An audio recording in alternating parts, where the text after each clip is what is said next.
دنیا کی سب سے بڑی بلڈنگ برج خلیفہ کو اتنا اونچا بنانے اور ہوا کے بہاؤ سے بچانے کے لیے کیا حربہ استعمال کیا گیا؟ کیسے دنیا کی اتنی بڑی عمارت بغیر کسی نقشے کے بن گئی؟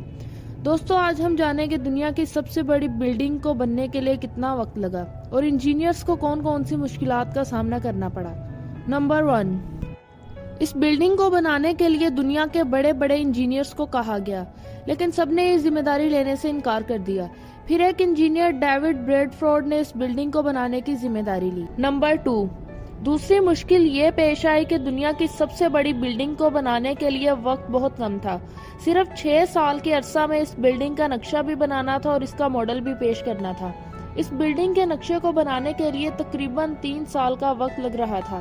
اسی لیے انجینئرز نے دنیا کی سب سے بڑی بلڈنگ بغیر ہی کسی نقشے کے تیار کرنا شروع کر دی۔ نمبر 3، بلڈنگ کی کنسٹرکشن کا کام شروع کر دیا گیا اور ورکرز نے عمارت پہ عمارت بنانا شروع کر دی۔ ابھی بلڈنگ تھوڑی ہی اوپر گئی تھی کہ انجینئرز کو ایک اور مسئلے کا سامنا کرنا پڑا۔ سخت گرمی اور دھوپ کی وجہ سے کنکریٹ کا مکسچر جب تک اوپر پہنچتا تھا تو وہ سوکھ جاتا تھا۔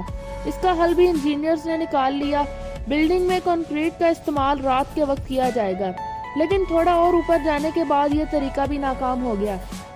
اس کی وجہ سے انجینئرز نے 3 بڑے بڑے پائپس کو بلڈنگ کے اوپر تک بچھا دیا اور اس مسئلے کا بھی حل نکال لیا اور دوبارہ کام شروع کر دیا۔ نمبر 4، اس بلڈنگ کے کام کو جب 3 سال گزر گئے تو اس بلڈنگ کے 140 فلورز مکمل ہو گئے۔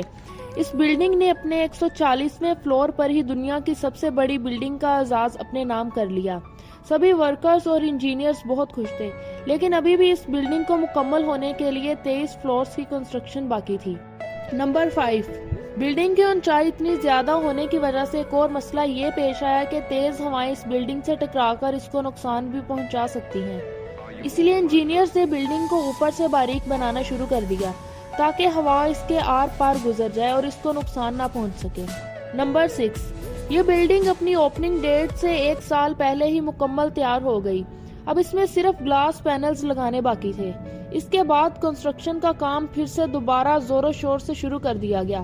ورکرز کے دن رات محنت کی وجہ سے کچھ ہی مہینوں میں بلڈنگ کا کام مکمل ہو گیا۔ نمبر 7، اس کے بعد جو سب سے بڑا مسئلہ سامنے آیا وہ یہ تھا کہ سورج کی الٹرا وائلٹ ریڈیشنز جب گلاس سے بلڈنگ کے اندر جاتی تو اس سے بلڈنگ کا ٹمپریچر 98 سے بھی اوپر چلا جاتا۔ اس کی وجہ سے انجینئرز بہت زیادہ پریشان ہو گئے، لیکن بعد میں اس کا بھی حل نکال لیا گیا۔ انجینئرز نے ایک خاص قسم کا گلاس تیار کروایا جو سورج کی روشنی کو ابزارو کر لیتا تھا۔ اس سے یہ مسئلہ بھی حل ہو گیا اور برج خلیفہ تھوڑی ہی دنوں میں مکمل تیار ہو گیا۔ اس بلڈنگ کو بنانے کے لیے $1.5 ملین کا خرچہ ہوا۔ اس بلڈنگ کے اندر نہایت لگژری فیسلٹیز استعمال کی گئی ہیں اور یہ بلڈنگ اپنے نام ورلڈ ریکارڈ بھی کر چکا ہے۔